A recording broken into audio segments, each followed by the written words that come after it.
What are you doing? You're gonna lose your job for this! You cannot eat that here. Put it away, or you will be removed from the premises. The lobby of the Zenith Tower was a cathedral of modern wealth. Polished black marble stretched across the floor like a dark mirror, reflecting the amber glow of recessed gold lighting. In the center of this silent, intimidating grandeur stood Aurelia. Her heavy, worn coat looked like a gray cloud against the pristine stone, and her long purple braid rested over her shoulder. She clutched a tattered bag, her presence a stark contrast to the sharp lines of the corporate sanctuary. Behind a desk carved from a single slab of obsidian sat Ingrid. Her blonde hair was pulled into a bun so tight it seemed to sharpen her features.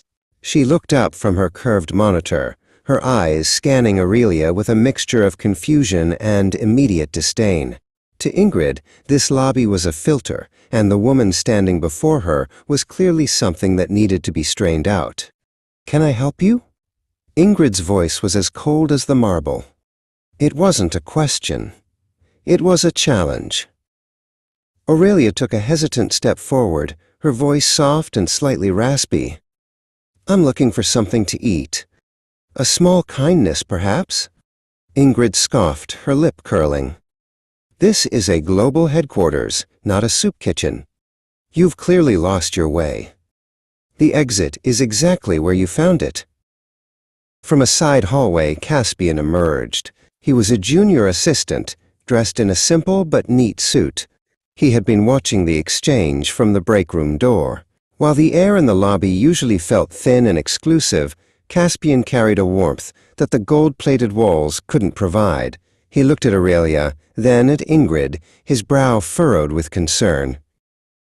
Ignoring Ingrid's sharp glare, Caspian stepped into the lobby. He walked directly to Aurelia and offered her a small porcelain plate with 2 golden-brown biscuits and a glass of water. "Please," Caspian said softly, ignoring the heavy silence from the desk. "It's not much, but it's yours. Sit for a moment. It's cold outside." Aurelia's eyes crinkled as she looked at him, a spark of something sharp and knowing deep within her gaze. Aurelia took a bite of the biscuit. The sound of the crunch seemed to echo in the silent hall. Ingrid watched with visible disgust, her hands trembling with indignation. "This is unprofessional, Caspian," Ingrid hissed. "Look at her. She's getting crumbs on the Nero Marquina floor. I'll have your badge for this. We have an image to maintain." Aurelia finished the biscuit and set the plate on the edge of the obsidian desk. Suddenly, she straightened her back. The stoop in her shoulders vanished, and she seemed to grow taller, her presence filling the room in a way that made the black marble feel small. She began to unbutton the worn gray coat, revealing a tailored silk suit underneath that shimmered like liquid gold. From the pocket of her silk suit, Aurelia pulled out a sleek black and gold device. With a quick tap, the giant screens behind the reception desk flickered. They changed from corporate stock tickers to a single, rotating emblem, the crest of the woman who owned the building, the city, and the very air Ingrid breathed. Aurelia's voice was no longer raspy. It was the voice of a person used to being obeyed. Ingrid's face went pale, the color draining until she matched the white veins in the marble. "Mrs. Vane?" she whispered, her voice cracking. Aurelia didn't look at her with anger, but with a chilling, professional finality. "You see the crumbs, Ingrid, but you don't see the person.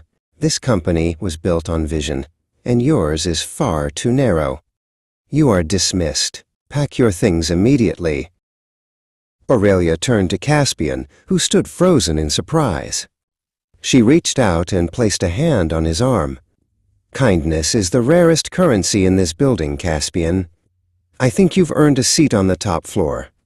We need someone who knows the value of a biscuit and a glass of water." Together they walked toward the golden elevators, leaving the worn coat behind on the floor.